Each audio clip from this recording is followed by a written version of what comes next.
Good evening. Good evening.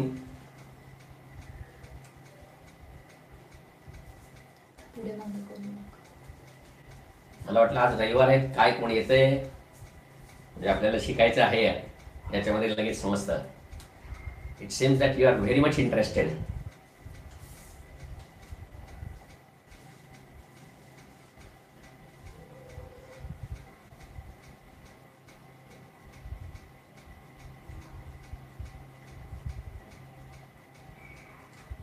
Hello hello everyone.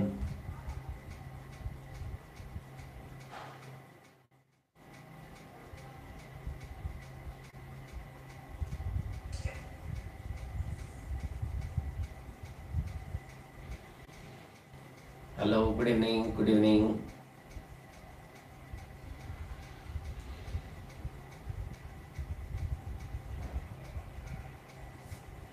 Good evening.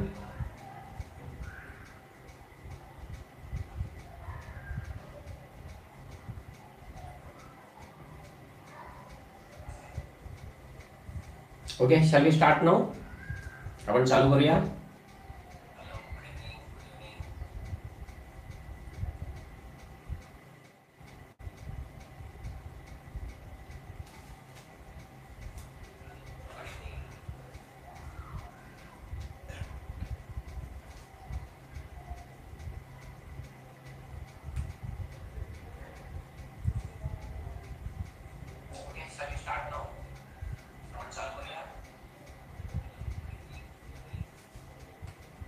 Okay, तर आपण चालू करूया.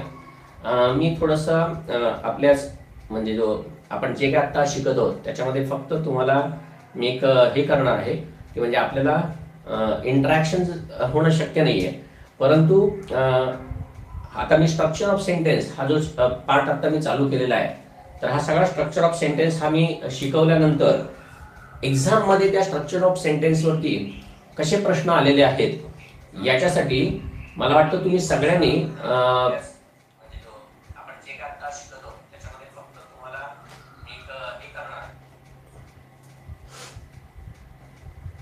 आवाज येतो का जरा व्यवस्थित सांगा मला.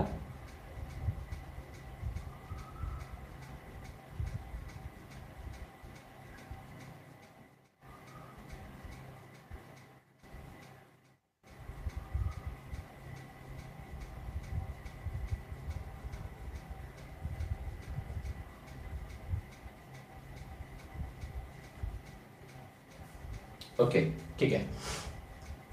कारण का तुम्ही तिकडून उत्तर सांगून माझ्यापर्यंत यायला साधारणतः एक जवळजवळ 7 ते 8 सेकंदाचा वेळ जातोय बाय द वे. तर मी तुम्हाला सगळ्यांना सांगायचं एवढंच आहे की आता आपण स्ट्रक्चर ऑफ सेंटेन्स हा सगळ्यात म्हणजे इंग्लिशचा ज्याला बेसिक्स म्हणतात म्हणजे प्री बेसिक्स म्हणतात ते मी आता सध्या तुम्हाला शिकवतोय. तर हे शिकवल्यानंतर ह्याच्यानंतर आता आपण हे जसं आता ऍक्टिव्हचं कन्स्ट्रक्शन शिकतोय त्याच्यानंतर थोडंसं पॅसिव्हचं कन्स्ट्रक्शन आपण शिकूया आणि त्याच्यानंतर मग येस नो क्वेश्चन आणि WH क्वेश्चन आणि त्याच्यानंतर परीक्षेमध्ये सगळ्यात जास्त जे आजकाल विचारलं जाते त्याला म्हणतात इनडायरेक्ट क्वेश्चन्स. ते इनडायरेक्ट क्वेश्चन्स काय आहेत ते पण आता आपल्याला शिकायचे. अर्थात लगेच एवढ्या फास्ट होणार नाहीये, मी तुम्हाला सांगतोय. फक्त ह्याच्यानंतर मला तुम्हाला सांगायचं एवढंच आहे की ह्याच्यावरती नंतर आपण आयोगाचे 2011 पासून 19 पर्यंतचे जे काही प्रश्न आलेले आहेत ते प्रश्न या टॉपिकवरती कसे आलेले आहेत ते नंतर आपण सॉल्व्ह करणार आहोत. पण ते सॉल्व्ह करण्याच्या ऐवजी मी थोडंसं एक फक्त तुम्हाला असं रिक्वेस्ट करणार आहे आणि ती पण कशासाठी, अर्थात तुमच्यासाठी आहे फक्त, बाकी काही नाही. तर माझं जे इंग्लिश मंत्रा म्हणून जे चॅनल आहे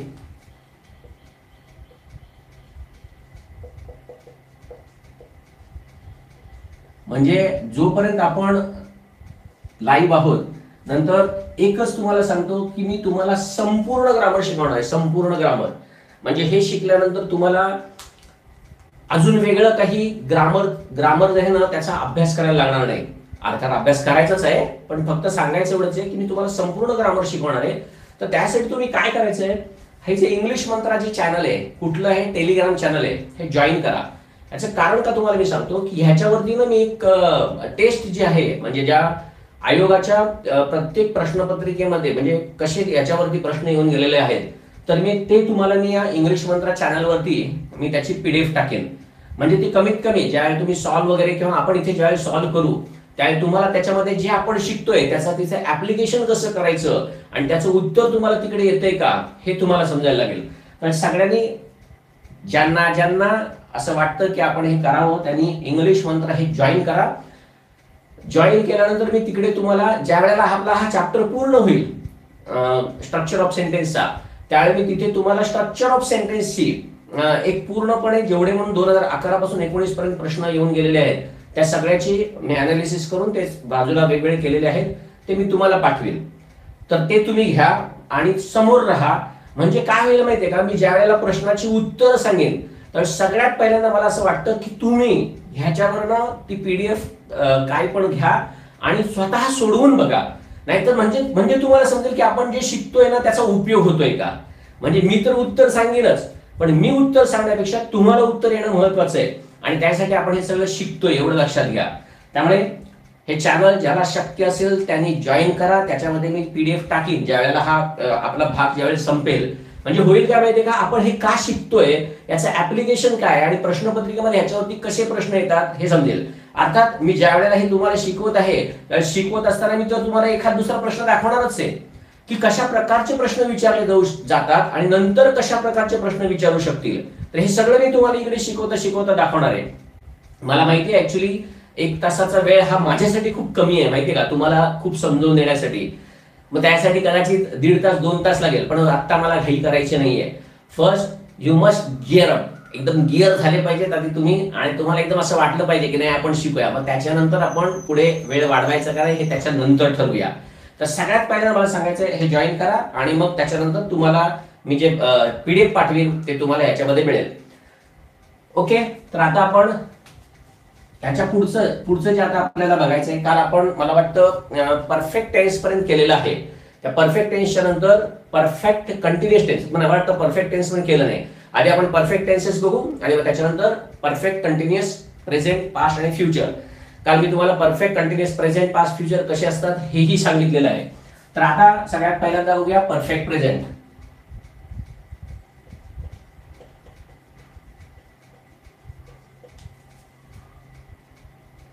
तर या परफेक्ट प्रेझेंट मध्ये अर्थातच तुम्हाला माहिती आहे आय असू दे किंवा वी असू दे किंवा यू असू दे नाहीतर दे असू दे नाहीतर कोणतंही अनेकवचन असू दे.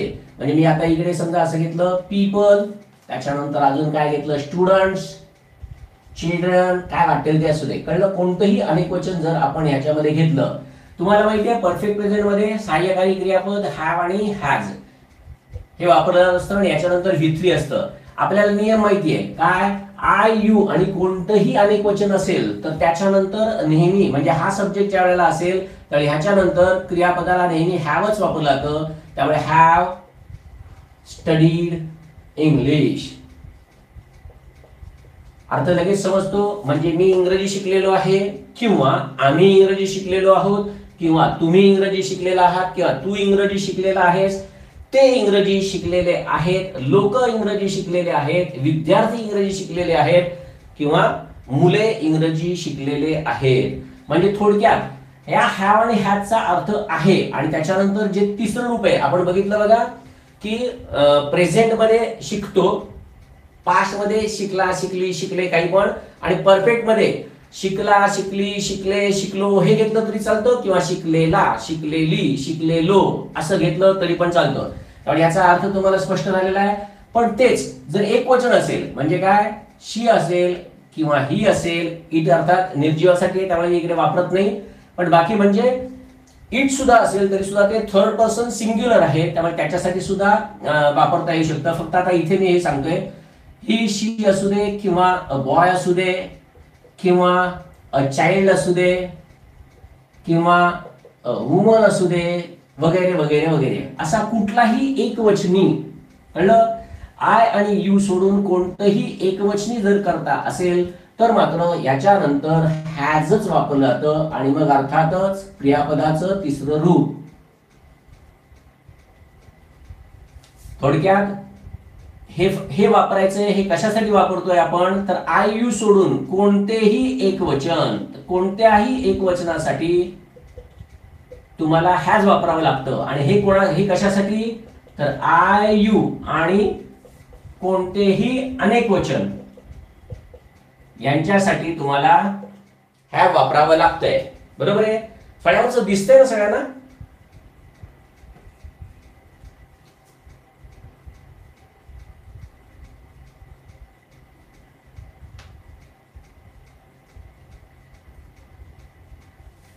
फळ्यावरचं दिसतंय का मला जरा सांगा.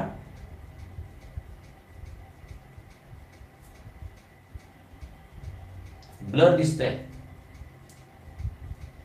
एकच मिनिट बघतो मी जरा काय सेटिंग करता येते का.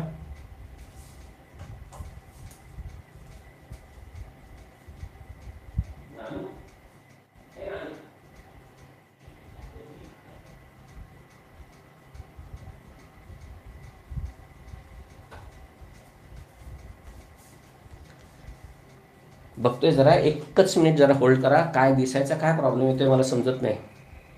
डीम दिसतंय ना. येस येस, एकच मिनिट जस्ट होल्ड करा. It's okay now.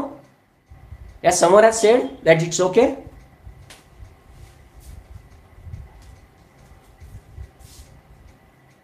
Okay, clear झालं. Actually it might be because of there is rainy day today. आज थोडंसं पुण्यामध्ये हवा थोडीशी ढगाळ आहे, त्यामुळे कदाचित नेटच्या प्रॉब्लेममुळे होत असेल.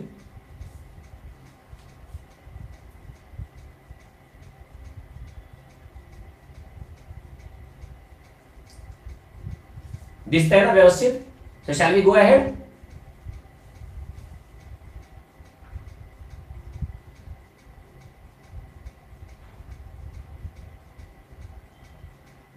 ओके, चलो पुढे जाऊया.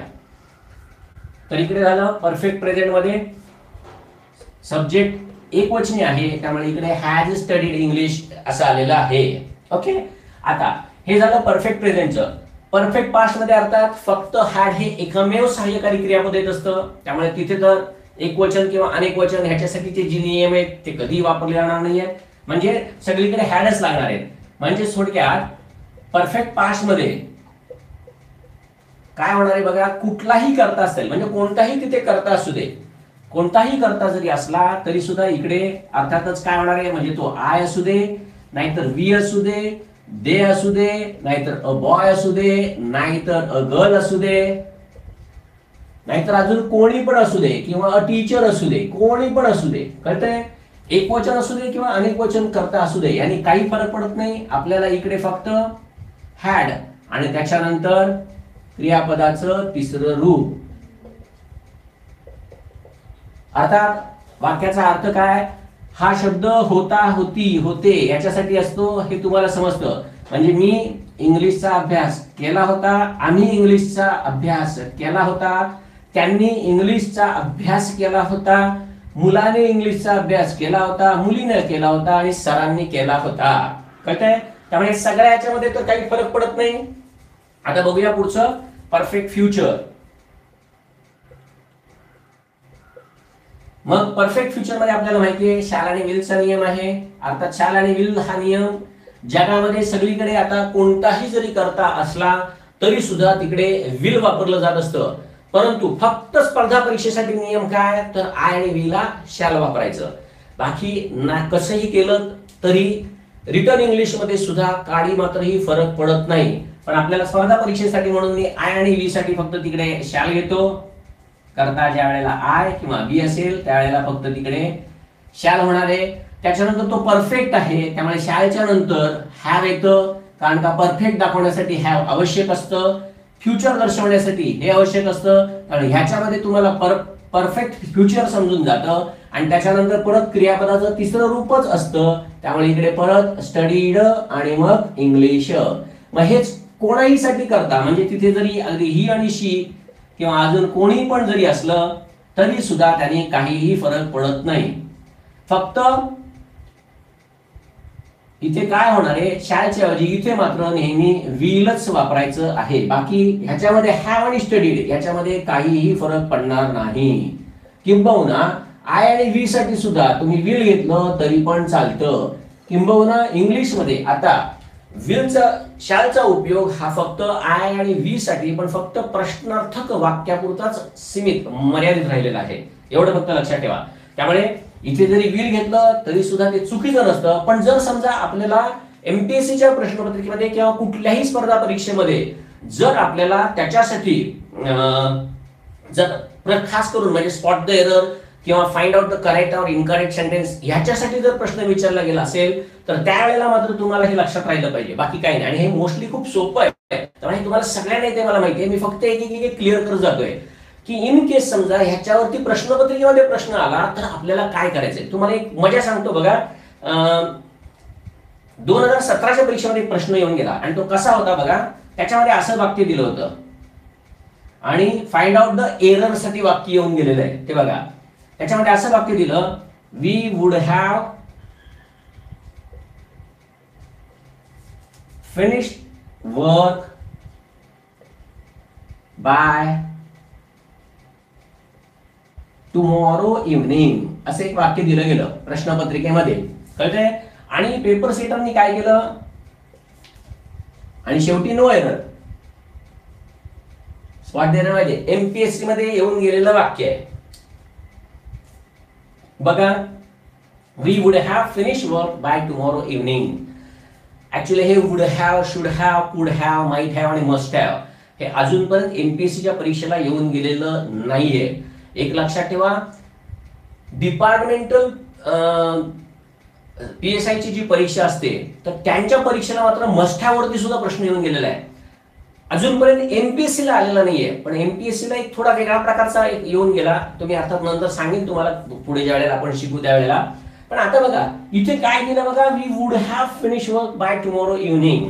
हे ज्यावेळेस दिलेलं आहे तर सगळ्यात पहिल्यांदा काय काय बघायचं असतं तेही आता हळूहळू तुम्हाला समजायला लागेल.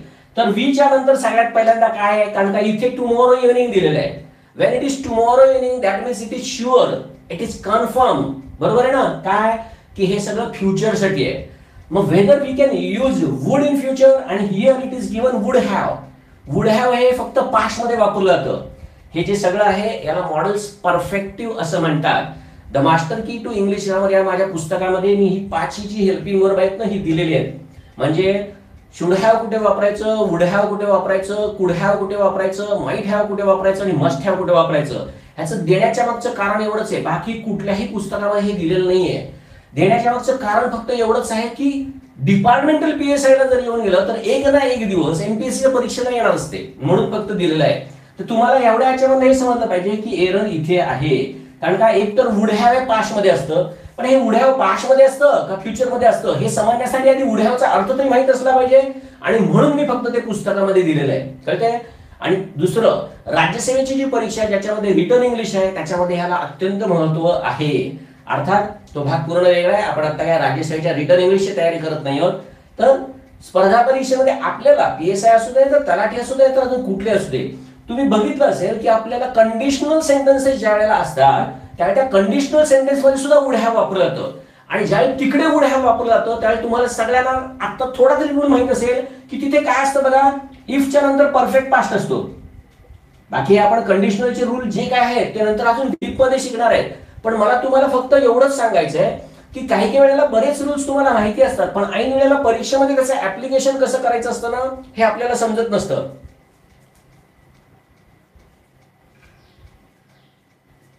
दिसत नाहीये का, ब्लर दिसतंय.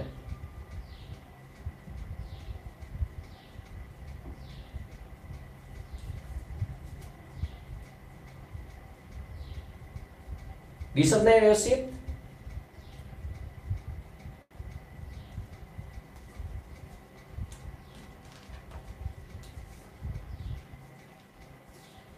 ओके, क्लिअर आलं.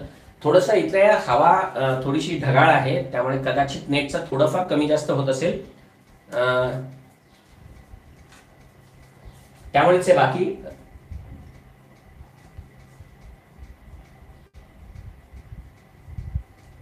ओके दिसतंय आता, ठीक आहे.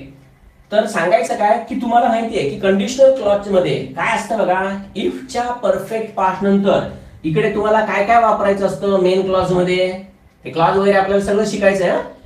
तर इकडे शुड हॅव किंवा वुड हॅव किंवा कुड हॅव किंवा माइट हॅव असं वापरलं जात असतं. हे ऑलमोस्ट रूल तुम्हाला माहिती आहे. थोडक्यात मला सांगायचं काय की इकडे टुमॉरो शब्द तुम्हाला दिसतंय आणि जर तुम्हाला अशा वेळेला समजा ह्याच्यामध्ये काय एरर आहे ही ज्यावेळेला ओळखायची असते, म्हणून मी प्रत्येक वेळेला फक्त विद्यार्थ्यांना हेच सांगत असतो आणि तुम्हालाही मला हेच परत परत सांगायचंय की एमपीएससी ची परीक्षा अवघड नाहीये. फक्त माहितीये का आपल्या सगळ्या ठिकाणी असलेले रूल आहे ना ह्याचं कलेक्टिव्हली एकाच वेळेला आठवणं हे महत्वाचं असतं आणि ते आपल्याला माहित पण असतं, फक्त त्याचं व्यवस्थित ऍप्लिकेशन करता येणं हे फार महत्वाचं आहे. आणि ते फक्त कधी होईल माहितीये का, त्याच्यासाठी मी तुम्हाला हे व्यवस्थित फक्त प्रत्येक गोष्ट सांगतोय ती फक्त लक्षात घ्या की बघा आपल्याला इकडे टुमॉरो इव्हनिंग मुळे फ्युचर समजतोय आणि हे माहिती आहे की इफच्या कंडिशनल क्लॉज मध्ये ज्यावेळी परफेक्ट पार्ट असतो त्याच वेळेला वुड हॅव वगैरे वापरले जाते, म्हणजे तिथे वुड हॅवचा अर्थ हा भूतकाळ दर्शवणार आहे हे तर तुम्हाला समजतंय. मग ज्या अर्थी तो भूतकाळ दर्शवणार आहे त्या अर्थी इकडे टुमॉरो इव्हनिंग नंतर वुड हॅव चालणार नाही. ते काय चालणार आहे हे माहित नसलं तरी सुद्धा चालेल, पण एवढं समजलं पाहिजे की हे चूक आहे. अर्थात तिथे लागणार फक्त हेच आहे, कळतंय, we shall have finish work by tomorrow evening. म्हणजे काही वेळा काय असतं माहितीये का, तुम्हाला ह्याचा जरी डायरेक्ट रूल नाही समजला ना तरी दुसरा कुठला तरी रूल माहिती असतो ना त्याचं ऍप्लिकेशन तुम्हाला करता येतंय का आणि ते समजणं महत्वाचं असतं. पण एमपीएससीच्या परीक्षेमध्ये रूल घोकमपट्टी करून उपयोग नाही, तुम्हाला त्याचं ऍप्लिकेशन फक्त समजलं पाहिजे आणि ते समजण्यासाठी फक्त दोन कानांच्या मधलं जे इंद्रिय अवयव दिले ना ते फक्त जागे ठेवायचे, बाकी काही करायचं नाही. इतकं सगळं सोपं आहे माहितीये का. तर हे झालं याचं वाक्य, कळलं. त्यामुळे इकडे आपण आता परफेक्ट फ्युचर पर्यंत पूर्ण केलेलं आहे. आता आपण जाऊया परफेक्ट कंटिन्युअस टेन्सेस कडे, कळतंय. परफेक्ट कंटिन्युअस टेन्सेस मध्ये जाण्याच्या पूर्वी तिकडे शिरण्याच्या पूर्वी मी मुद्दामून परीक्षेच्या दृष्टीने तिकडे दोन प्रेपोजिशन्स ही सगळ्यात महत्वाची असतात ती सगळ्यात पहिल्यांदा तुम्हाला सांगणार आहे. बाकी प्रेपोजिशन ज्या वेळेला आपण शिकू त्यावेळेला ते पुन्हा एकदा बघू, परंतु आता ही दोन, कारण का आपण आता परफेक्ट कंटिन्युअस शिकणार आहे ह्याच्यासाठी फक्त सांगतोय ती. बाकी आता आपण प्रेपोजिशन शिकत नाही आहोत हे मी परत परत सांगतो. फक्त perfect continuous present, perfect continuous past हे तुम्हाला नीट समजावं म्हणून फक्त ही दोन प्रेपोजिशन सांगणार आहे. या दोन प्रेपोजिशन मध्ये अनेक जणांचा गोंधळ आहे, म्हणजे इंग्लिश आम्हाला खूप चांगलं समजतं आणि म्हणणारे ह्यांचं हे सुद्धा इकडे कन्फ्युज होऊन जातात. म्हणून मी सांगतोय तेवढे फक्त दोन प्रेपोजिशन फक्त परफेक्ट कंटिन्युअस टेन्सेस पुरते काय आहे ते आता आपण बघूया.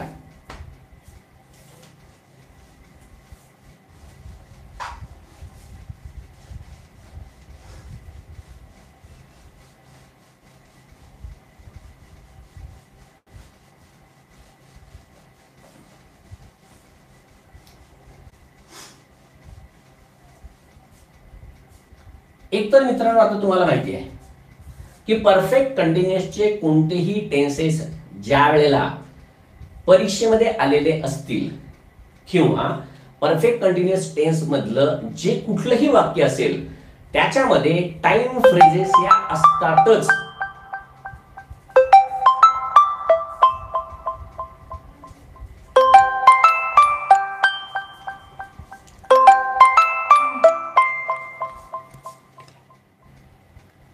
तुम्ही काढलेलं का?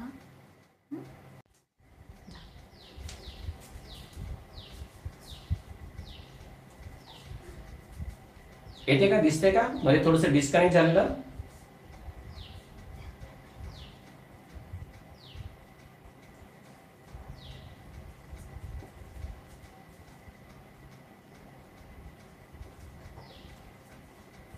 ओके,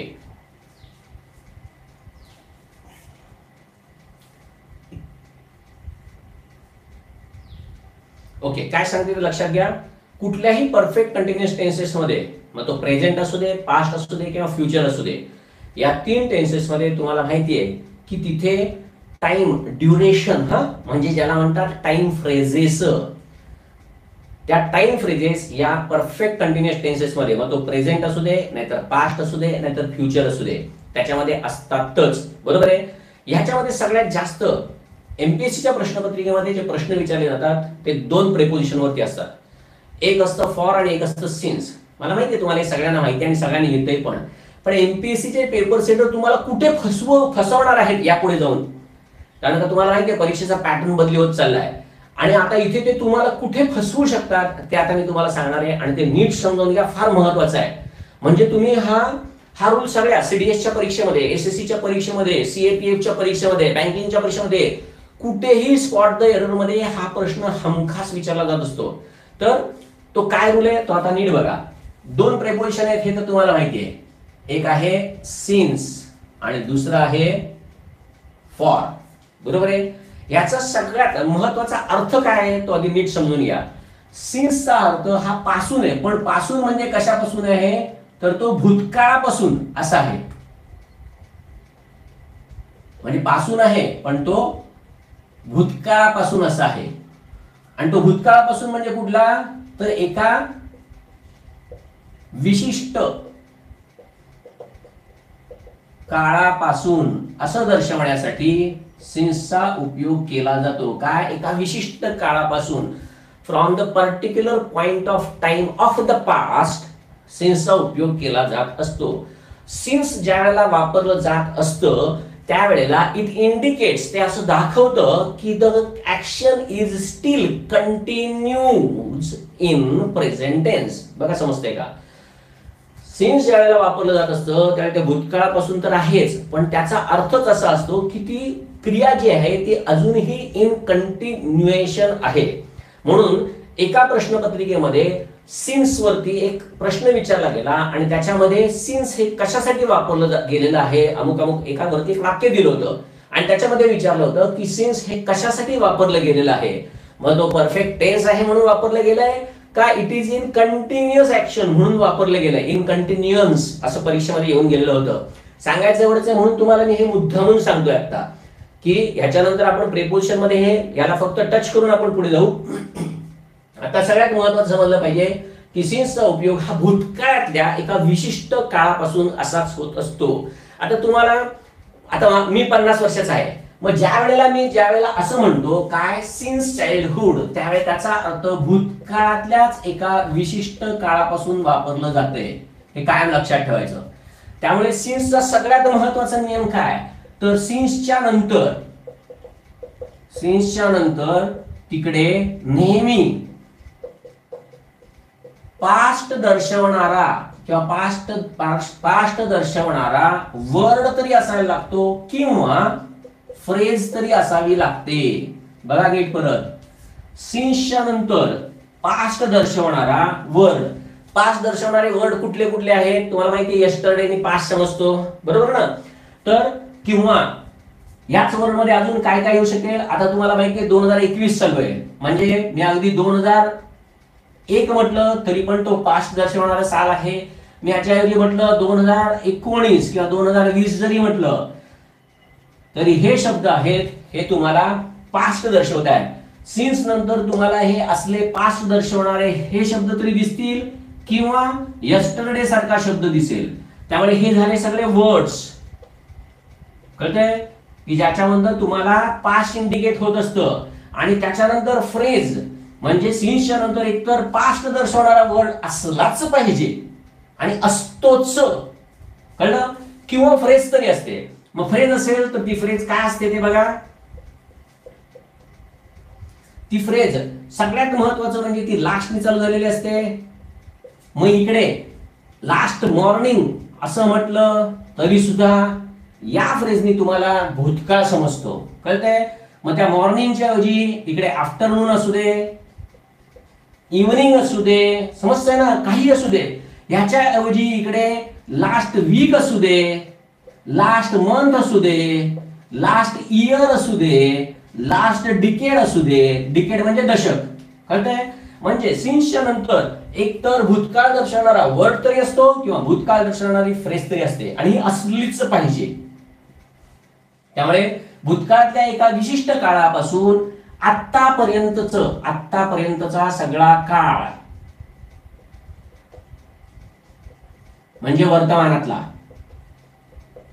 तिथपर्यंत ती क्रिया चालू आहे किंवा नुकतीच संपलेली आहे. अगदी शॉर्टली कळलं का नुकतीच संपलेली आहे हे दर्शवण्यासाठीच सिन्सचा उपयोग केला जात असतो. सिन्सचा हा सगळ्यात महत्वाचा रूल लक्षात ठेवायचा. आता सिन्सचा दुसरा सगळ्यात महत्वाचा रूल काय बघा की जो रूल खूप जणांना माहित नाही आणि ह्याच्यावरती फक्त आतापर्यंत सिरियस मध्ये प्रश्न विचारलेले आहेत. अजून एमपीएससी ने प्रश्न विचारलेला नाहीये आणि तो काय आहे तो बघा की सिन्सच्या नंतर नीट बघा सिन्सच्या नंतर कधीही आर्टिकल नसते. सगळ्यात महत्वाचा रूल आहे, कुठल्याही पुस्तकात दिलेला नाहीये, परंतु प्रश्नपत्रिकेमध्ये आता हमखास हा रूल येणार आहे. शिकत असताना ना तुम्ही काय करता माहितीये का, परत मी हा तुम्हाला दोष देत नाहीये, तुमचा अभ्यास बरोबर आहे, फक्त त्याला ना व्यवस्थित दिशा आणि मार्गदर्शन मिळालं पाहिजे, बाकी काही नाहीये. सिन्स ज्यावेळेला तुम्ही प्रश्नपत्रिका बघणार ना त्यावेळेस सिन्स बघितल्यानंतर तुमच्या डोक्यामध्ये फक्त एवढंच येतं की एक तर परफेक्ट प्रेझेंट वापरायचा किंवा परफेक्ट कंटिन्युअस प्रेझेंट वापरायचा. ऍक्च्युली असा रूल नाहीये, मी जाऊ दे त्या रूल बद्दल नंतर सांगेन तुम्हाला. आता फक्त तुम्हाला एवढंच समजलं पाहिजे की सिन्सच्या नंतर कधीही आर्टिकल नसतं, हे कायम लक्षात ठेवायचं. कळतंय? परीक्षेमध्ये ते कसं फसवायला देतील आणि काय देतील तेही मी तुम्हाला नंतर सांगणार आहे. तर हे सगळ्यात सिन्सचे अत्यंत महत्वाचे रूल्स आहेत. कळलं? आता एमपीएससीच्या परीक्षेसाठी लिमिटेड यूज म्हणून फक्त एवढंच सांगतो, ह्याचा उपयोग परफेक्ट प्रेझेंट किंवा परफेक्ट कंटिन्युअस प्रेझेंट यांच्यासाठी केला जातो. परंतु मित्रांनो तुम्हाला एक अतिशय धक्कादायक अशी माहिती सांगणार आहे. परत धक्कादायक म्हणजे धक्कादायक फक्त एवढ्याच एका कारणासाठी सांगतोय की फक्त ती ग्रामरच्या कुठल्या पुस्तकात दिलेली नाहीये, त्यामुळे ती तुम्हाला माहिती नाहीये. तर सिन्सचा तुम्ही पाहिजे असेल ना तर ऑक्सफर्डची डिक्शनरी किंवा केम्ब्रिजची डिक्शनरी, लर्नर डिक्शनरी असते ना एवढी जाड असते ती ऑक्सफर्डची डिक्शनरी काढा, नाहीतर केम्ब्रिजची डिक्शनरी काढा, वेबस्टरची डिक्शनरी काढा, जगातली कुठलीही डिक्शनरी काढा. या सगळ्या डिक्शनरीमध्ये ना सिन्सचा तुम्ही उपयोग जर बघितला तर त्याच्यामध्ये स्पष्टपणे काय लिहिलं ते तुम्हाला सांगतो की ज्याच्यामध्ये तुम्हाला वाटेल अहो सर हे काय सांगताय तुम्ही. सिन्सचा उपयोग इंग्लिश मध्ये सगळ्यात जास्त फक्त परफेक्ट पास्ट आणि परफेक्ट कंटिन्युअस पास्ट मध्ये केला जातो. परत विसरून जा. कळलं? आपल्याला स्पर्धा परीक्षेपुरतं फक्त आता एवढंच बघायचंय. कळतंय? ज्यावेळेला कधी स्पर्धा परीक्षेमध्ये म्हणजे मी नंतर तुम्हाला रूल शिकवेल ना त्यावेळी तुम्हालाही समजेल की अरे हो की सिन्सचा उपयोग परफेक्ट पास्ट मध्ये पण करावा लागेल आणि लागतोच. ते कसं ते आपण नंतर बघूया. आता फक्त एवढंच समजून घ्या की याच्यामध्ये फक्त याचा उपयोग करतात. एक तर सिन्सच्या नंतर कधी आर्टिकल नसतं आणि ह्या दोन याच्यामध्ये करतात, आणि सगळ्यात महत्वाचं म्हणजे तिथे पास्ट दर्शवणारा वर्ड किंवा फ्रेज ही असलीच पाहिजे. ओके, हा झाला आता सिन्सचा उपयोग. आता आपण बघूया फॉरच्या उपयोगाकडे. फॉरच्या उपयोगाकडे बोलूया. फॉरचा उपयोग, फॉरचा अर्थ च्यासाठी असतो हे तुम्हाला माहिती आहे. म्हणजे जसं you are watching this lecture for studying English. कळतंय? म्हणजे इंग्लिशचा अभ्यास करण्यासाठी तुम्ही हे लेक्चर पाहत आहात. सांगायचं नाही I am here for English grammar. English grammar साठी फॉरचा एक उपयोग साठी आहे हे तुम्हाला सगळ्यांना माहिती आहे. आता फॉरचा ऍक्च्युअली उपयोग काय असतो म्हणजे ज्यावेळेला तो परफेक्ट कंटिन्युअस टेन्स मध्ये वापरला जातो त्याचा उपयोग काय असतो हे समजून घ्या. तर फॉरचा उपयोग आहे हा नेहमी पूर्ण कालावधी दर्शवण्यासाठी केला जात असतो. काय बघा सांगितलंय मी, पूर्ण कालावधी दर्शवण्यासाठी फॉरचा उपयोग केला जात असतो. आता तो पूर्ण कालावधीचा उपयोग ज्या वेळेला फॉर साठी केला जातो, इंग्लिश मध्ये फॉरचा अजिबात असा नियम नाहीये की तो फक्त परफेक्ट कंटिन्युअस मध्येच वापरला जातो. परत मी नीट काय सांगतो ते ऐका. फॉर हे सगळ्यात महत्वाचं म्हणजे ज्या वेळेला ते टाइम फ्रेज मध्ये वापरलं जातं. बघा, टाइम फ्रेज मध्ये ज्या वेळेला याचा उपयोग केला जाईल तर याचा सगळ्यात महत्वाचा नियम काय तर तो कंटिन्युअस टेन्सेस मध्ये कधीही केला जात नाही. बघा काय सांगितलंय बघा, फक्त मी म्हटलंय कंटिन्युअस टेन्सेस मध्ये. ह्याचा अर्थ सिंपल प्रेझेंट असू दे, सिंपल पास्ट असू दे, सिंपल फ्युचर असू दे, ह्यांच्यामध्ये फॉरचा उपयोग पूर्ण कालावधी दर्शवण्यासाठी केला जातो. कारण का फॉरचा हेतू काय असतो वापरण्यासाठी तर कंप्लीट ड्युरेशन टाइम पिरियड दाखवायचा असतो. जसं बघा आता 5:30 वाजले बरोबर आहे. मी ज्यावेळेला असं म्हणतो की मी अर्धा तास तुम्हाला शिकवलं. बघा मी काय म्हटलं, मी अर्धा तास तुम्हाला शिकवलं.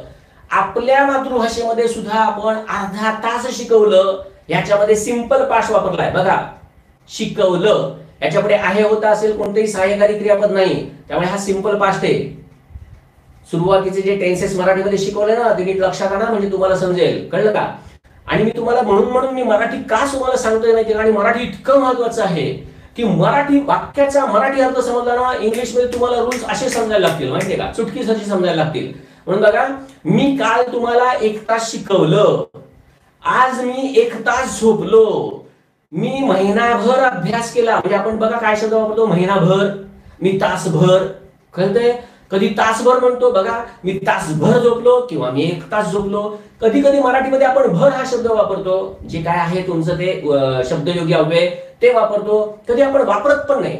सांगायचं एवढंच आहे की सिंपल पास्ट मध्ये सुद्धा हे ज्याप्रमाणे वापरता येतं तसं सिंपल प्रेझेंट टेन्स मध्ये सुद्धा वापरता येतं. जसं बघा, मी दररोज 1 तास लेक्चर घेतो, सिंपल प्रेझेंट आहे, मराठीमध्ये वापरलं की नाही.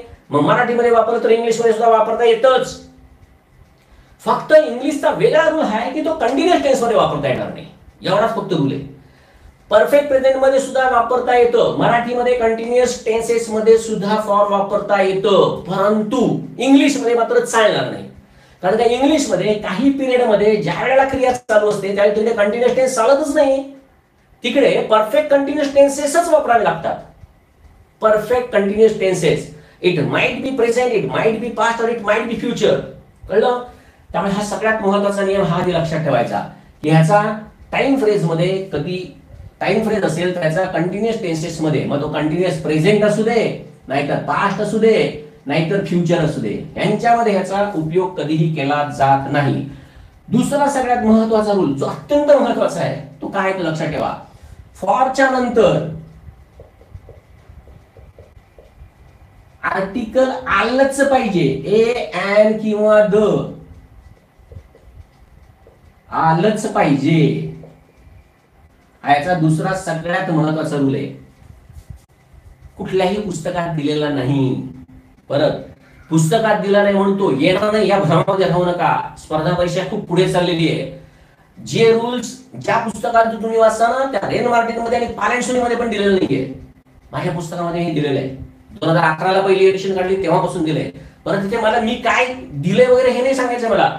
मला तुम्हाला महत्वाचं काय आहे ना की आपण एखादं पुस्तक ज्यावेळेला वाचतो त्याच्यावर श्रद्धा ठेवतो, त्याच्यानंतर आपल्याला परीक्षेमध्ये मार्क्स मिळाले पाहिजेत, बस, बाकी काही नाही. तर सगळ्यात महत्वाचं हे तर फॉरच्या नंतर एन डी हे आर्टिकल आलंच पाहिजे. अपवाद आता इथे लिहिलं बघा.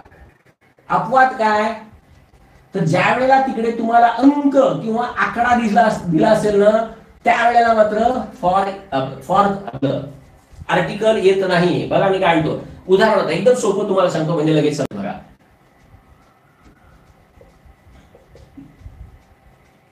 पूर्ण अर्धा तास मी याचं वाक्य नंतर तुम्हाला दाखवणार आहे. आता मी फक्त तुम्हाला ह्याचं मेन काय नियम आहे ना ते समजून घ्या फक्त. कळलं? पाहिजे असेल तर नंतर लिहून घ्या, कारण का इकडे डिक्टेट करून तुम्हाला सांगायला वेळ नाहीये. पुन्हा एकदा ज्या वेळेला तुम्ही बघाल ना व्हिडिओ त्यावेळी तुम्हाला दिसेल. नाहीतर सगळ्यात बेस्ट सोल्युशन माझं पुस्तक घ्या, नाही काय हरकत नाही, नियम नंतर बघा आणि लिहून घ्या. तर पूर्ण अर्धा तासाचा काळ दाखवायचा असेल तर मात्र इकडे काय करायला लागतं बघा. For half an hour, an आलं बघा, कळतंय? अर्धा तास. हे जर 1 तास म्हणायचं असेल तर फॉर वापरताय ना मग तिकडे फॉर एन आवर असं चालू पाहिजे. म्हणजे थोडक्यात मला सांगायचं काय ते समजतंय का बघा. हेच समजा मी म्हटलं पूर्ण दिवस म्हणजे 1 दिवस, 2 दिवस, चला 2 दिवस घेतो मी, 2 दिवस घेतलं. आता बघा इकडे आकडा आला की आर्टिकल वापरायचं नाही. मग इथे काय होणार आहे नुसतंच फॉर 2 डेज किंवा फॉर 10 इयर्स. बघा आकडा ज्या वेळेला असेल ना, अंक ज्या वेळेला असेल ना त्यावेळेला मात्र तिकडे येत नाही. आता इकडे 1 दिवस असेल तर इंग्लिश मध्ये 1 दिवस आहे ना ते 1 डे नाही लिहिलं जात. म्हणजे समजा मी असं म्हटलं की मी 1 दिवस महाबळेश्वरला मुक्काम केला, सिंपल पास्ट सांगतोय बघा. मी 1 दिवस म्हणजे तेवढा पूर्ण काळ, मी 1 दिवस महाबळेश्वरला मुक्काम केला. म्हणजेच काय फॉर 1 डे नाही म्हणायचं, इंग्लिश मध्ये फॉर अ डे म्हटलं जातं. परत फॉर अ डे म्हटल्यानंतर काय अर्थ होतो आणि फॉर 1 डे म्हटल्यानंतर काय अर्थ होतो हे आपण नंतर बघू, हे समजेल. इतके सूक्ष्म फरक आहेत इंग्लिश मध्ये आणि ते इतके इंटरेस्टिंग आहेत ना, मी तुम्हाला सांगतो इंग्लिश शिकायला मजा यायला लागते. ओके, तर 1 दिवस असेल फॉर अ डे, परत 15 दिवस केला तर परत आकडा आला फॉर 15 डेज. कळलं? पण इकडे एक आठवडा म्हटलं तर परत फॉर अ वीक. जसं एन येतं तसं इथे अ आलेलं आहे, कळलं. जर एक वर्ष जर म्हणायचं असेल तर फॉर अ इयर, कळतंय. आर्टिकल हे मस्ट आहे फॉर मध्ये, कायम लक्षात ठेवा. सिन्स मध्ये कधीही आर्टिकल नसतं, समजतंय.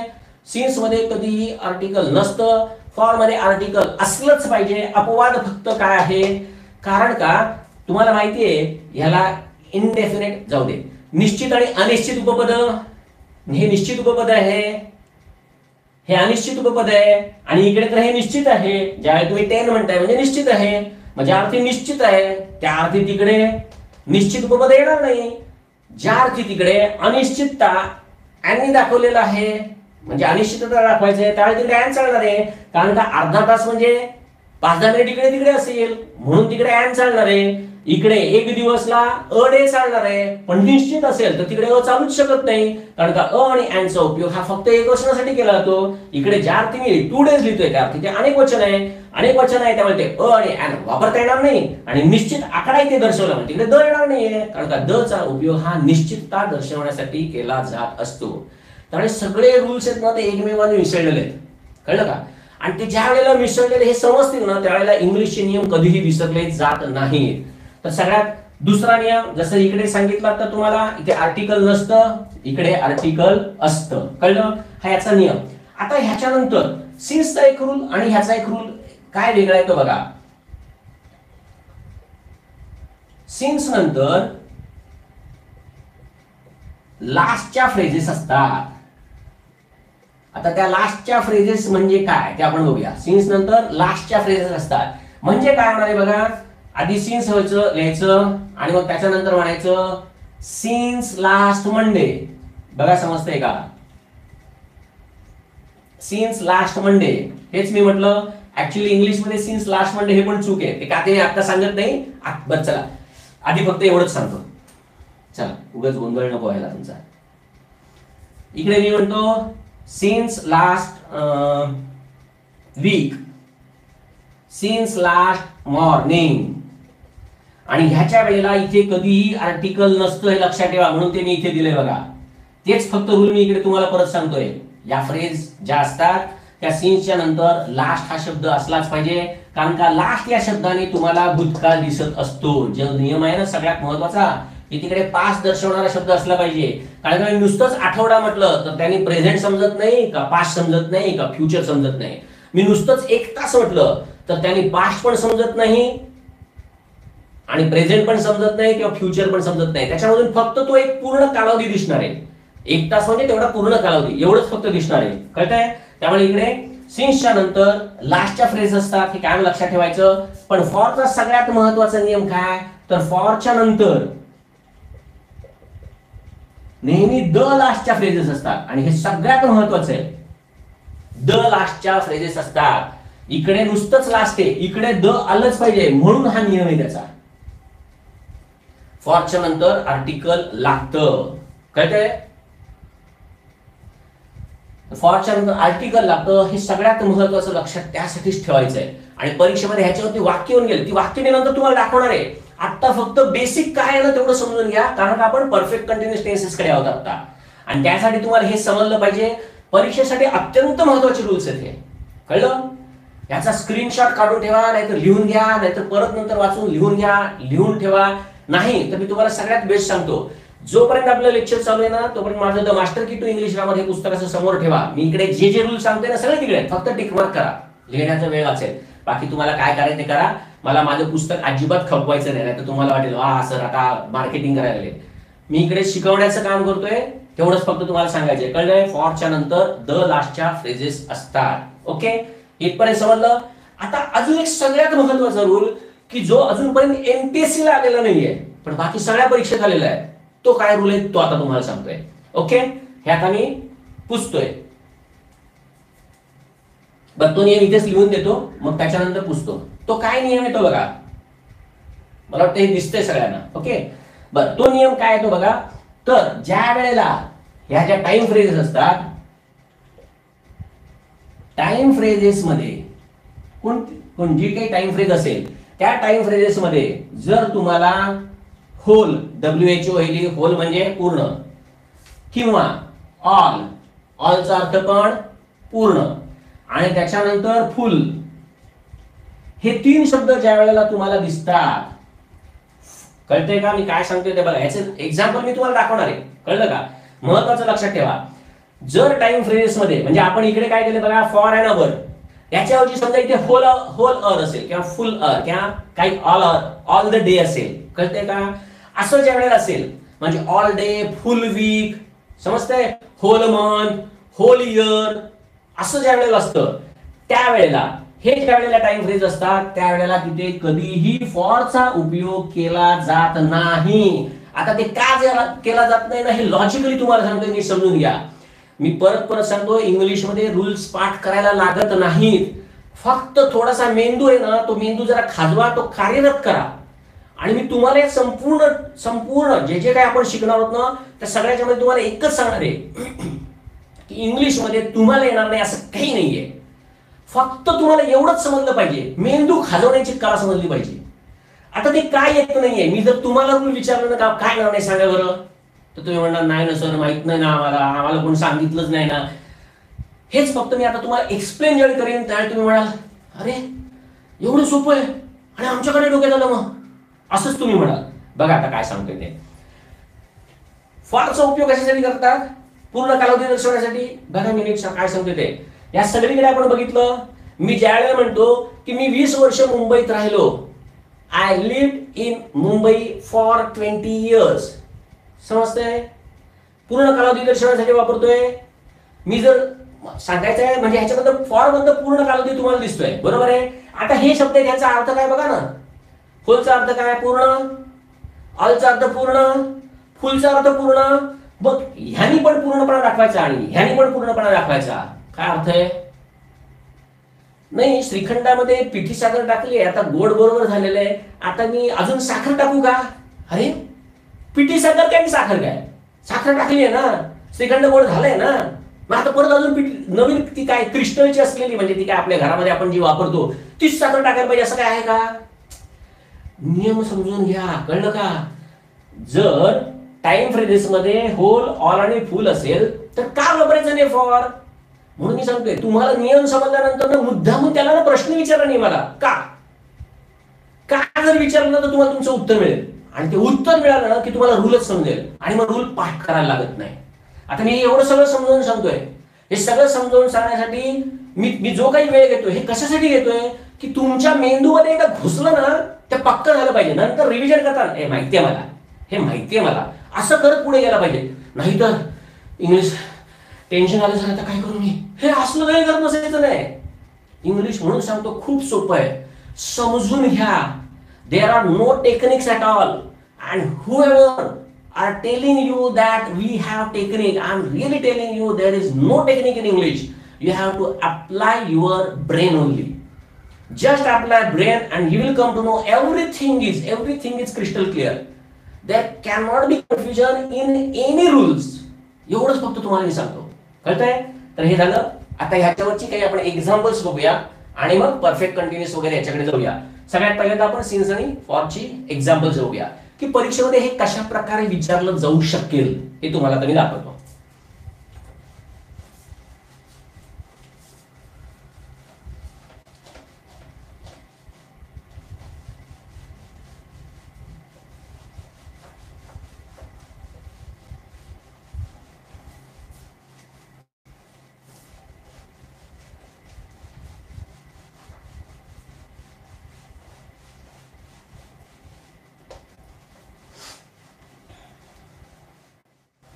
आता बघा, समजा परीक्षेमध्ये असं वाक्य दिलं,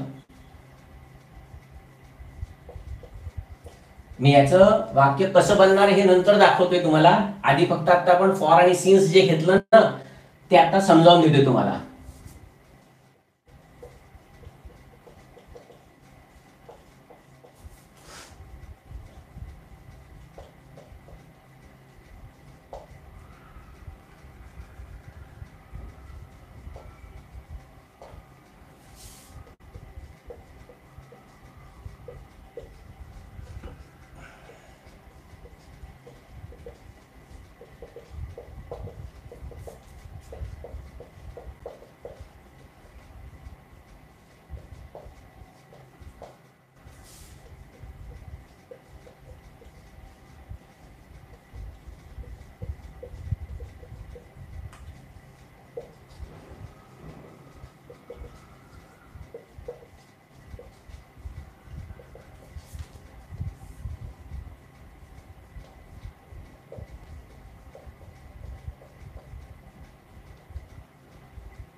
बघा आता पहिल्यापासून आपण जाऊया. म्हणजे उद्या समजा तुम्हाला इकडे असे दिले फ्रॉम, सिन्स, फॉर आणि अबाउट, बाकी चौथं काही पण असेल आणि ते चुकीचं असतं आपल्याला लगेच समजतं. आता होतं काय बघा, सगळ्यात महत्वाची ना चूक स्पर्धा परीक्षेतली मुलं काय करतात ना, हे नीट लक्षात घ्या. ज्या वेळेला त्यांना इकडे परफेक्ट कंटिन्युअस टेन्स दिसतो ना, त्या डोक्यावरच परिणाम व्हायला लागतो. सिन्स कुठे, सिन्स कुठे, लगेच लगेच. अरे हो, सिन्स लागणार आहे ते बरोबर आहे, पण इथे बघ ना द आहे का नाही. जर उद्या इथे समजा तुम्हाला इकडे द दिलं नाही, बोल सर हा तर परफेक्ट कंटिन्युअस टेन्स आहे ना, मग आता परफेक्ट कंटिन्युअस टेन्स मग आता सिन्स वापरणार नाही का, म्हणून तर आता रूल सांगितले. स्पर्धा परीक्षेमध्ये आपण हेच करतो माहितीये का, आपण आहे ना फक्त नियम सांगितला ना उचलायचा बस. हे सोपं आहे रे, एकदम सोपं आहे रे. अरे हो, सगळं सोपं आहे. फक्त काय माहितीये का, जर मी इकडे तुम्हाला आता सांगितलं ना, ही ट्रिक लक्षात ठेवा, जर द असेल ना तर मात्र फॉर वापरायचं. ट्रिक काय, रूल आहे तो. म्हणून म्हणतो या ट्रिक बिकच्या भानगडीत पडू नका. ट्रिक बिक काही नाही, रूल्स आहे. फक्त रूल्स तुम्हाला लक्षात ठेवायला अवघड वाटतील ना, म्हणून तिकडे फक्त ट्रिक ट्रिक ट्रिक ट्रिक म्हणायचं. कसली ट्रिक, ट्रिक बिक काही नसते, एवढं लक्षात ठेवा. थोडक्यात आता काय सांगितलं ते लक्षात घ्या. जर इथे द नसेल तर अर्थातच इथे सिन्स येणार आहे. त्यामुळे नुसतं परफेक्ट कंटिन्युअस प्रेझेंट दिसलं की लगेच सिन्सला सुटला आणि शेवटी नंतर अरे चुकीचं दिलं उत्तर, त्यामुळे त्यांना पाठवलं पाहिजे सजेशन्स. मग प्रूफ कुठे मिळतील का. मला तर त्या फेसबुकवरती आणि व्हॉट्सअपवरती मुलं तर इतकं विचारतात, सर आम्हाला ह्याचा पक्का प्रूफ द्या. आता काय चूक आहे, तुमचीच चूक आहे, कसला पक्का प्रूफ देऊ.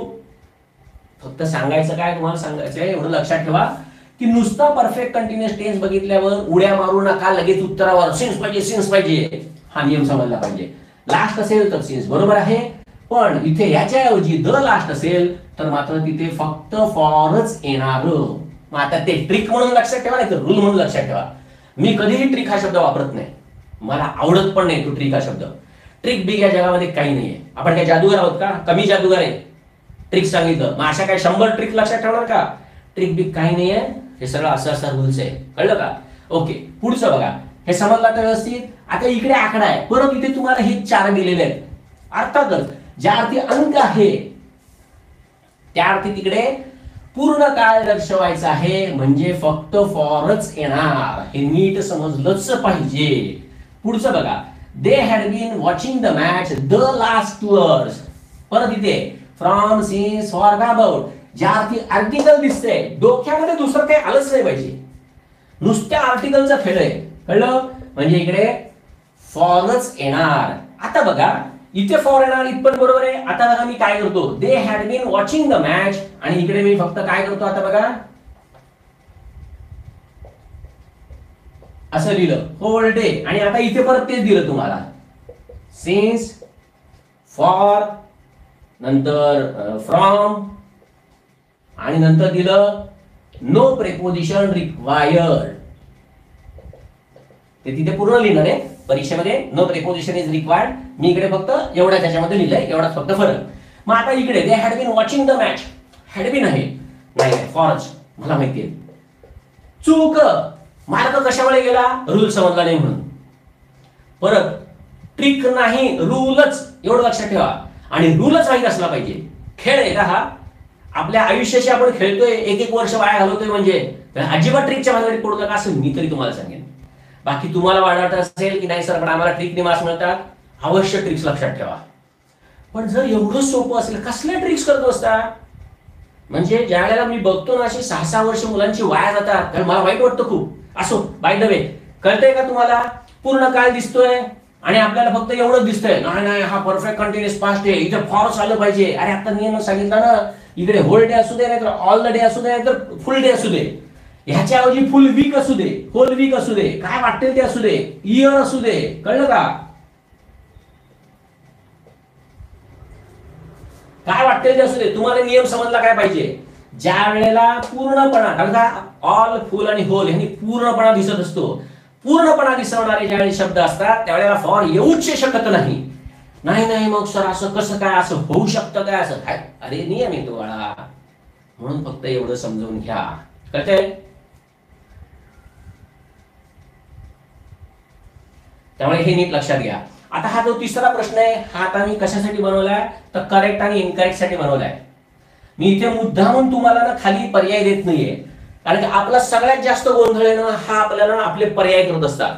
आणि ज्या वेळेला तुम्हाला असं दिलेलं असतं ना ए बी चूक, सी डी चूक, ओनली ए चूक आणि ए बी सी चूक असं ज्यावेळेस दिलेलं असतं, कायम लक्षात ठेवा ज्या वेळेला हे असे गोंधळ देतात ना त्यावेळेस तुम्ही काय करता माहितीये का, नाही मला उत्तर फास्ट आलं पाहिजे, तुम्ही काय करता माहितीये का ह्याच्यावरून उत्तर शोधायला लागता. ठीक आहे, गणिताचा टाळा वेळा करता की काय तुम्ही, रूल हा रूल आहे एवढं लक्षात ठेवा. इथे काय केलं पाहिजे, आता रूल जर तुमच्या लक्षात राहिला की नाही, रूल लक्षात राहिला तर तुम्हाला ह्याच्यावरचा कुठलाही करेक्ट इनकरेक्टचा प्रश्न असेल ना तुम्हाला लगेच समजणार आहे. आणि तो कसा समजून घ्यायचा असतो ते तुम्हाला सांगतो. ज्यावेळेस अशी 4 वाक्य देतात त्यावेळी तुम्हाला दिसतं की अरे इथे परफेक्ट प्रेझेंट आहे, इकडे पण परफेक्ट प्रेझेंट आहे, इकडे परफेक्ट कंटिन्युअस प्रेझेंट आहे, इकडे परफेक्ट कंटिन्युअस प्रेझेंट आहे. म्हणजे इथे तर काही चूक दिसत नाही, ह्याच्यानंतर लिव्ह बरोबर आहे, ह्याच्यानंतर इथे लिव्ह बरोबर आहे, ह्याच्यानंतर बिन लिव्हिंग बरोबर आहे, ह्याच्यानंतर बिन लिव्हिंग आहे. म्हणजे या पार्ट मध्ये काही चूक नाही, म्हणजे अर्थात चूक आहे ती फक्त याच पार्ट मध्ये.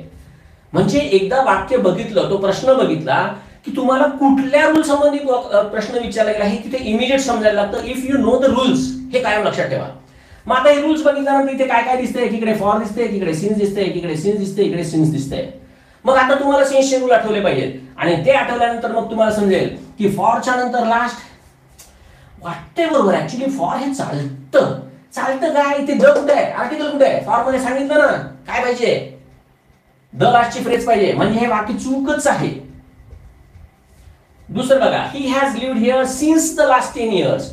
परत सिन्स नंतर लागत नाही ना, आता तुम्ही बघितला सिन्स नंतर कधीही आर्टिकल नसतं, म्हणजे हे वाक्य चूकच आहे. नाही पण सर इकडे तर परफेक्ट प्रेझेंट आहे, परफेक्ट प्रेझेंट मध्ये तर सिन्स लागतो ना. अरे सिन्सच्या साठी विचारलेच नाहीये, रूल ह्याच्यासाठी विचारले की सिन्सच्या नंतर आर्टिकल असतं नसतं त्यासाठी विचारले.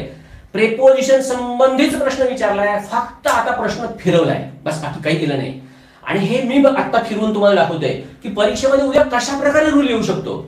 ऍक्च्युली 2018च्या राज्यसभेमध्ये ह्याच्यावरती प्रश्न येऊन गेला, तुम्ही नंतर सांगणार आहे तुम्हाला ज्यावेळी आपण टेन्सेस शिकू त्यावेळेला तिथे याची एंट्री झालेली आहे या रूलची. फक्त काय माहिती का, अजून पण कोणाला समजलं नाही की ही एंट्री त्याच्यासाठी झालेली आहे. पण ज्यावेळेला मी प्रश्नपत्रिका बघतो ना त्यावेळेला मला खूप मजा येते, आई शपथ म्हणजे आता हा रूल पुढे येणार. आणि असं कितीतरी वेळा झालेलं आहे आणि माझी भाकीत खरी ठरलेली आहे. सांगायचंय परत भाकीत बिकीत काही नाहीये, कळलं का. ज्यावेळेला ते रूल्स बघतो ना त्यावेळेला लगेच समजायला लागतं आता ह्याच्यानंतर हा रूल येणार ह्याच्या. कारण का तुम्ही एकच लक्षात ठेवा ना, 1984 पासून 2019 साल शेवटची परीक्षा झाली ती, या रूल मध्ये इतके नियम विचारले गेले, इतके नियम विचारले गेले आहेत. आता ते सगळे नियम वन लाईनवर होते. याच्या आधी 2011 पर्यंत 12 पर्यंत वन लाईनवर होते, म्हणजे एकच कुठला तरी पर्याय बरोबर. आता ह्याच्यानंतर 2011 ते 19 म्हणजे तिथे पण 9 वर्ष झाली, 50 पेपर तिकडे झाले असतील आणि हे सगळे 50 पेपर तुम्ही सोडवणार आहात. आणि हे तुम्हाला जसं माहिती आहे ना तसं पेपर सेटरला पण माहिती आहे की विद्यार्थी काय अभ्यास करतात हे त्यांनाही माहिती आहे. तुम्हाला मी खरंच सांगतो, ज्या वेळेला बरं जाऊ देते नाही, तुम्हाला फक्त एवढंच लक्षात ठेवा की ते रूल्स इतके घोटून घोटून घोटून मुलांना माहिती झालेत ना, त्यामुळे आता मुलांना कन्फ्युजन करण्यासाठी नवीन रूल्स कुठले, ऍक्च्युअली रूल्स नवीन नाही आहेत, रूल्स तेच आहेत, फक्त ते तुम्हाला शिकवले गेले नाहीयेत का, तर ते प्रश्नपत्रिकेमध्ये आलेले नाहीयेत म्हणून. आणि मला फक्त हेच करायचंय, मी कधीही असं करत नाही प्रश्नपत्रिकेत नाही आले ना जाऊ दे ना, कशाला मुलांना शिकवायचं. हा, मुलांना प्रश्नपत्रिका देऊन गेलेलं हे तर आलंच पाहिजे, पण त्याच्याबरोबर काय येऊन गेलेलं नाही आणि काय येऊ शकेल हे तुम्हाला माहिती झालं पाहिजे.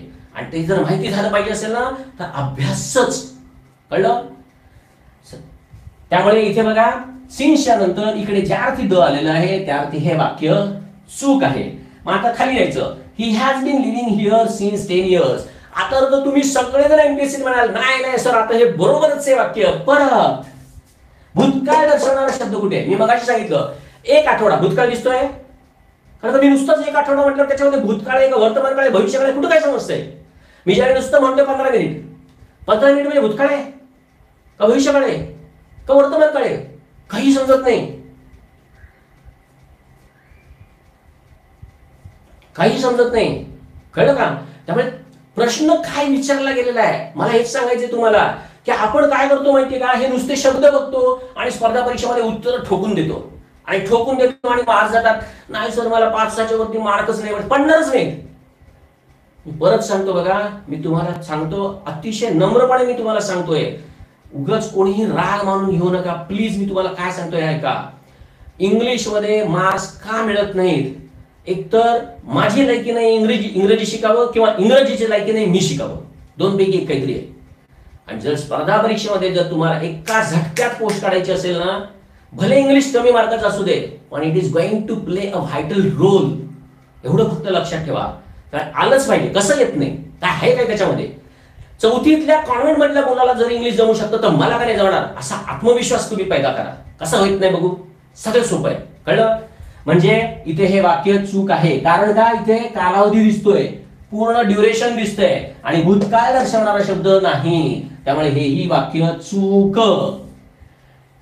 आता पुढचं बघायचं की इथे सिंशनंतर लास्ट दिसतंय, म्हणजे हे फक्त वाक्य बरोबर आहे. आता प्रश्नपत्रिकातलं उत्तर बघा, म्हणजे तुम्हाला समजेल काय आहे ते उत्तर. कळलं? तर मित्रांनो, मला परत परत तेच सांगायचंय की कुठलाही एमपीएससीचा ग्रामरचा प्रश्न हा रूल्स बेस्डच असतो, ट्रिक बेस्ड एक पण प्रश्न नसतो आणि ट्रिक्स चालत नाहीत. कारण का, माझं पुस्तक आहे एक की ज्याच्यामध्ये मी इंग्लिशच्या सगळ्या ज्या प्रश्नपत्रिका आहेत ना, त्या प्रश्नपत्रिकेचं मी त्याच्यावरती हे दिलेलं आहे. मी तुम्हाला खरंच सांगतो मित्रांनो, मला तुम्हाला अजिबात गणवायचं नाही. मी तुम्हाला इतकं सांगतो की पूर्वीसारखे एकाच विषयावरती प्रश्न, म्हणजे समजा एक प्रश्न आहे त्याच्यामध्ये फक्त एकच पार्ट ऑफ स्पीच वरचा प्रश्न येण्याचे दिवस संपलेले आहेत, पूर्णपणे संपलेले आहेत. आणि हे मला समजतंय, एकाच प्रश्नपत्रिकेमध्ये आर्टिकल म्हणजे एकाच प्रश्नामध्ये, नॉट प्रश्नपत्रिकेमध्ये, एकाच प्रश्नामध्ये आर्टिकलचा नियम पण विचारतायत, प्रिपोजिशनचा पण विचारतायत आणि ऍडव्हर्बचा पण विचारतायत. काय तुम्ही करणार आहात तुम्ही सांगा? रूल्स माहित असलेच पाहिजेत. ट्रिक कुठली वापरताय तिकडे? हे तर ठीक आहे, मी तुम्हाला एकाच फॉर आणि सिन्स आता शिकवले म्हणून त्याच्यावरती दिलंय, पण असं नाही करत आहेत. पेपर सेटर खूप हुशार आहेत आणि मी तुम्हाला एकच सांगतो, मी नाही सांगत आहे कारण का आता संपला, आता 7-5 झाले. जाताना तुम्हाला मी एक फॅक्ट सांगतो की जी कोकाटे साहेब, मधुकर कोकाटे साहेब, कारण का मी 2011ला ज्या वेळेला पुस्तक पब्लिश केलं त्यावेळेला कोकाटे साहेब त्याच्या उद्घाटनाला आलेले, त्यावेळेला त्यांनी भर सभेमध्ये सांगितलेलं, म्हणजे आजही त्यांच्या भाषणाची सीडी माझ्याकडे आहे. म्हणून मी तुम्हाला सांगतोय, एमपीएससीचे पेपर कोण काढतात आणि कसे काढतात ना हे मी तुम्हाला सांगतो, आज जाहीरपणे युट्यूब वरती सांगतोय. आणि यातला एकही शब्द माझा नाहीये. जे कोण त्या वेळेला स्टुडंट्स होते ना, त्यावेळेला त्या प्रकाशनाच्या वेळेला त्या सगळ्यांना ही माहिती, आणि तेच मी आता तुम्हाला सांगतो. कुठल्याही नादाला लागू नका. म्हणजे कोण मला एकाने सांगितलं नाही सर पण ह्याच्या प्रश्नपत्रिका काढण्यासाठी त्यांच्याच पुस्तकातून प्रश्न विचारतायत.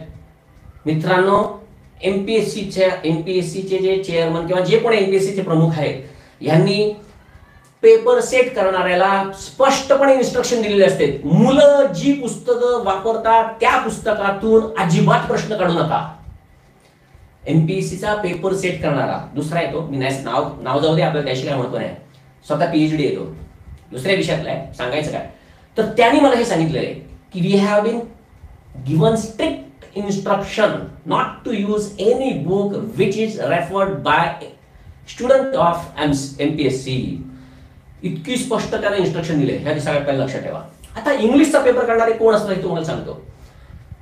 जे कोकाटे साहेबांनी तिकडे प्रकाशनामध्ये सांगितलं, क्लास संपवलेला आहे मी, याचं पुढचे जे रूल्स आहेत ना ते आपण उद्या बघू. जाता ते सांगतोय, कारण का काही जणांना भ्रम असतो की कोण काढतायत काय काढतायत, म्हणून मी तुम्हाला सांगतोय की त्यांनी त्यावेळेला सांगितलेलं की आम्ही काय करतो, संपूर्ण महाराष्ट्रामध्ये जेवढ्या म्हणून युनिव्हर्सिटीज आहेत, त्या युनिव्हर्सिटीत जे हेड ऑफ द डिपार्टमेंट आहेत इंग्लिशचे, त्या इंग्लिशच्या हेड ऑफ द डिपार्टमेंट्सला आम्ही प्रश्नपत्रिका काढायला सांगतो, ऑब्जेक्टिव्हची. आम्ही त्यांना ही प्रश्नपत्रिका काढायला सांगतो. ही प्रश्नपत्रिका ज्या वेळेला काढल्यानंतर आमच्या ऑफिसमधनं एक माणूस त्या प्रत्येक तो हेड ऑफ द डिपार्टमेंट ज्यांनी पेपर काढलेले आहे त्याच्याकडे जातो. तिकडे त्याच्या समोर त्या जो कोण ज्यांनी पेपर काढलेला आहे ना, ते त्या व्हाईट लिफाफ्यामध्ये जे काय असेल ते त्या एनव्हलप मध्ये ती प्रश्नपत्रिका पण टाकतात आणि त्या प्रश्नांची उत्तर म्हणजे की आन्सर की जी आहे ही पण टाकतात. तो लिफाफा तिकडे सील केला जातो, त्याच्यावरती सील मारलं जातं. असे सगळे सील होऊन सगळ्या युनिव्हर्सिटीमध्ये जे कोण आहेत, युनिव्हर्सिटी ज्यांना पेपर काढायला सांगितले असतात, हे असे सगळे पेपर आयोगाच्या चेअरमन जे असतात तिकडे एक बॉक्स ठेवलेला असतो. परत हे माझा ह्यातला एकही शब्द नाही सांगतोय, हे कोकाटे सरांनी त्यावेळेला भर सभेमध्ये सांगितलेलं होतं. मग नंतर म्हणे तिकडे चेअरमनच्या समोर एक हे असते, बॉक्स असतो. त्या बॉक्समध्ये त्या ज्या काही प्रश्नपत्रिका आणलेल्या आहेत त्या टाकल्या जातात. चेअरमन सुद्धा त्या उघडू शकत नाही आणि त्या बघू शकत नाही. इतकी ट्रान्सपरन्सी एमपीएससी मध्ये आहे. आणि ज्या वेळेला तो पेपर छापायला टाकायचा असेल, आता आतमध्ये सगळ्या प्रश्नपत्रिका आल्या, समजा 5, 6, 8 युनिव्हर्सिटी ज्या काय आहेत, ज्यांनी कोणी काढलेले ते सगळे पेपर आतमध्ये पडलेले. याच्यानंतर तो बॉक्स हलवला जातो आणि लॉटरी काढली जाते. लॉटरी म्हणजे माहिती आहे तुम्हाला, असाच एखादा काढला जातो हलवल्यानंतर वगैरे. आता तो कारण का कुठल्याही लिफाफ्यावरती की ही मराठवाडा युनिव्हर्सिटी मधनं आले, हे पुणे युनिव्हर्सिटी मधनं आले, हे मुंबई, काही लिहिलेलं नसतं, कुठेही लिहिलेलं नसतं. परत परत मी सांगतोय त्या ऐका. आणि हा पेपर जसाच्या तसा प्रिंटिंग प्रेसला जातो, जसाच्या तसा. आणि ज्या दिवशी तुमची परीक्षा होणार असते ना, त्या दिवशी सुद्धा त्याची आन्सर की कोणालाही माहित नसते. सगळं प्रेसमध्ये असतं. आणि ते प्रेसमधून इकडे येणं, ते सगळं काय टाईप बीप करून येणं आणि इकडे ज्या वेळेला मिळणार त्याच्यानंतर मग की डिक्लेअर केली जाते. इतकं ट्रान्सपरंट आहे. त्यामुळे आणि मग ते फक्त कशा पद्धतीनं पेपर काढलेत ना यासाठी फक्त मागचे 2 किंवा 3 पेपर्स फक्त ते वापरतात. परत हे माझे शब्द नाहीत. ठीक आहे. त्यामुळे एमपीएससी मध्ये तुम्ही जी पुस्तकं वापरता ना ती कोणी वापरत नाहीत. मग कुठलं पुस्तक वापरायचं ते तुम्ही ठरवा. एवढं सांगतो आणि मी आजचं लेक्चर इथे थांबवतो. उद्या आपण याच, आता आज हा फॉर आणि सिन्सचा रूल तर तुम्हाला व्यवस्थित समजला असेल अशी मी आशा करतो. तर हा फॉर आणि सिन्सचा रूल, उद्या आपण perfect continuous present, perfect continuous past आणि परफेक्ट फ्युचरची वाक्य बघू.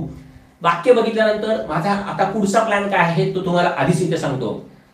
उद्या मी ऍक्टिव्ह व्हॉइस हा आपला सगळा संपला की उद्या मी तुम्हाला अशीच पॅसिव्ह व्हॉइसची सूत्र समजावून देणार आहे.